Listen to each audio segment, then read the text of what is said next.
Welcome बच्चों। हम वितान के पहले लेसन गायिकाओं में बेजोड़ लता मंगेशकर के पाठ के प्रश्न उत्तर लेकर के आए हैं। प्रश्न नंबर 1, लेखक ने पाठ में गानपन का उल्लेख किया है। पाठ के संदर्भ में स्पष्ट करते हुए बताएं, आपके विचार में इसे प्राप्त करने के लिए किस प्रकार के अभ्यास की आवश्यकता है।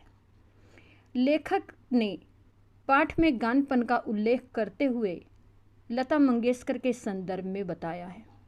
गानपन से अभिप्राय है गाने का ऐसा अंदाज जो एक सामान्य व्यक्ति को भी आत्म विभोर कर दे। लता जी की लोकप्रियता का मुख्य मर्म उनका गानपन ही है।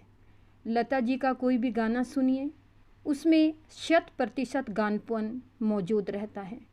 जिस प्रकार मनुष्यता हो तो मनुष्य है, वैसे ही गानपन हो तो संगीत है। गानपन प्राप्त करने के लिए गायक को भरपूर रियाज यानी कि भरपूर अभ्यास करना चाहिए।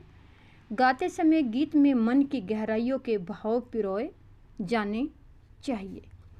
क्वेश्चन नंबर 2, लेखक ने लता की गायकी की किन विशेषताओं को उजागर किया है। आपको लता की गायकी में कौन सी विशेषताएं नज़र आती हैं, उदाहरण सहित बताइए। लता जी की गायकी की सब प्रमुख विशेषता उनके गाने का भाव विभोर करने वाला अंदाज है। लता जी के गाने की एक और विशेषता यह है कि उनके स्वरों में निर्मलता होती है। लता के स्वरों में कोमलता और मुग्धता है। ऐसा दिखाई देता है कि लता का जीवन की ओर देखने का जो दृष्टिकोण है वह उनके गायन की निर्मलता में झलकता है। संगीत निर्देशकों को उसके स्वर की इस निर्मलता का जितना उपयोग करना चाहिए था उतना नहीं किया। लता के गाने की एक और विशेषता उनका नाद में उच्चारण है। उनके गीत के किन्हीं 2 शब्दों का अंतर स्वरों के आलाप द्वारा बड़े सुंदर ढंग से भरा रहता है। हमें लता जी की गायकी में लेखक द्वारा वर्णित सभी विशेषताओं का आभास होता है। लता के गाने बार बार सुनने का मन करता है।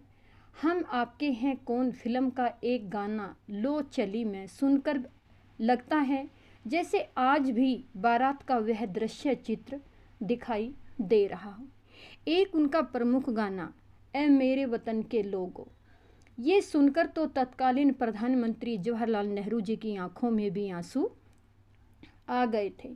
श्रोता गीतों के भावों के साथ अपने को जुड़ा हुआ अनुभव करता है। क्वेश्चन नंबर 3, लता ने करुण रस के गानों के साथ न्याय नहीं किया, जबकि श्रृंगार परक गाने वे बड़ी उत्कटता से गाती हैं। इस कथन से आप कहाँ तक सहमत हैं।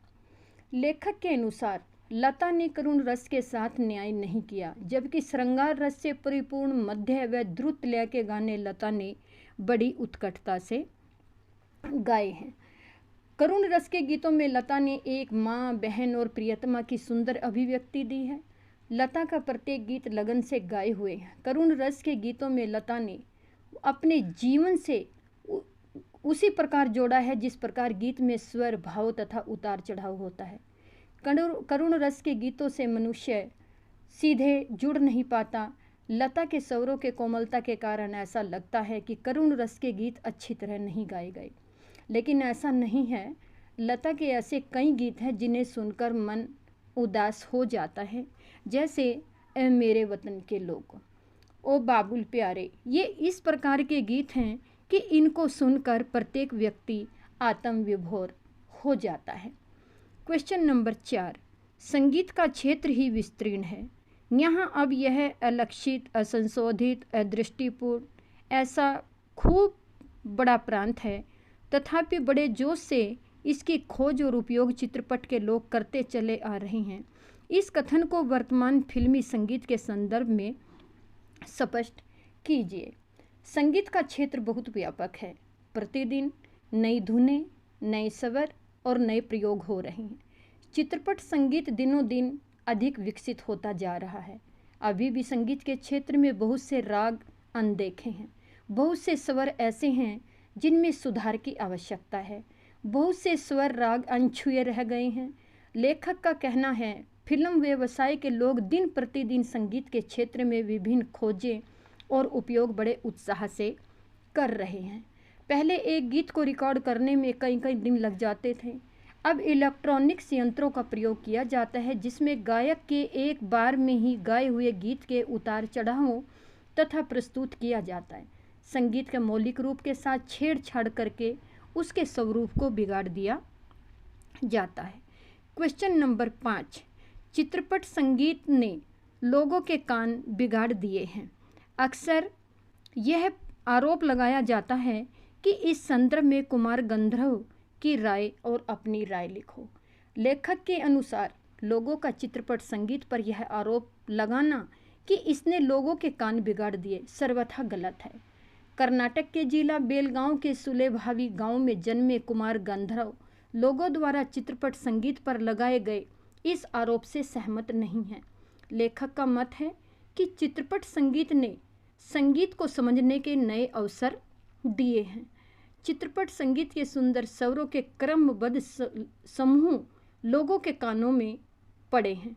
पहले सामान्य जन को सुर लय ताल की समझ नहीं थी, लेकिन अब संगीत के विविध प्रकारों से उनका परिचय हो रहा है, उनका स्वर ज्ञान बढ़ रहा है, लोगों को सुरेलेपन का ज्ञान हो रहा है, लय के विभिन्न प्रकारों से लोगों का परिचय हो रहा है। लेखक और हमारी राय यह है कि पहले के संगीत की अपेक्षा आज के संगीत ने लोगों के कान बिगाड़ दिए हैं। आज का संगीत कान फोड़ू और लगातार समय तक सुना नहीं जा सकता। क्वेश्चन नंबर 6, शास्त्रीय एवं चित्रपट दोनों तरह के संगीतों के महत्व का आधार क्या होता है? कुमार गंधर्व की इस संदर्भ में क्या राय है? आप क्या सोचते हैं? शास्त्रीय और चित्रपट दोनों प्रकार के संगीतों के महत्व का आधार ही गानपन है। वह संगीत अधिक महत्वपूर्ण है जो सामान्य व्यक्ति को भी भाव विभोर कर दे। यदि शास्त्रीय संगीत में सामान्य व्यक्ति को भी भाव विभोर करने का गुण है तो शास्त्रीय संगीत का महत्व अधिक है। यदि चित्रपट संगीत में यह गुण है तो इसका महत्व और अधिक है। देखा यह जाता है कि वह संगीत सामान्य लोगों का मनोरंजन कर पाने में कितना समर्थ है।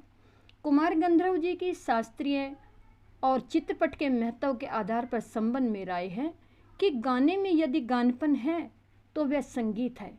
दोनों तरह के संगीतों जिस प्रकार मनुष्यता के बिना मनुष्य महत्वहीन है, उसी प्रकार मनुष्यता का अर्थ मनुष्य का भाव यानी धर्म, मनुष्य में सभ्यता, शिष्टता, दया भाव, कोमलता आदि गुण उनके महत्व के आधार हैं।